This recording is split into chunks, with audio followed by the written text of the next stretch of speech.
नमस्कार मंडळी, जय शिवराय। आमच्याकडे प्रति 3 वर्षाने आई भवानी मातेचा गोंधळ घातला जातो।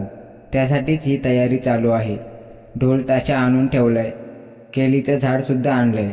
संजयदाजी मापात केळीचं झाड कापतायत आणि इथे गेट समोर दोन्ही बाजूने केळी उभी करणार। केळी उभी करून तर झाले आणि इकडे मंडळाचा बॅनर चिपकवतायत। रात्रीचा दिवस करून आम्ही ही सर्व तयारी करतोय। हा मेन गेट, त्यावर अमोल आणि सौरभ चाललाय। हे अमोल, खाली पड, कंटेंट भेटेल मला। भूक लागली तशी जेवाय आली सर्व पब्लिक। जेवून झाल्यावर परत कामास सुरुवात। फुले पडते घेऊन परत मेन गेट पाशी आलो। मेन गेट तर झाला, कसा आहे सांगा तुम्हीच। नंतर सेकंड गेट म्हणजे चौकोनवाला बांधाय घेतल्याने। सर्व तर झालं, आता फायनल लुक बघा।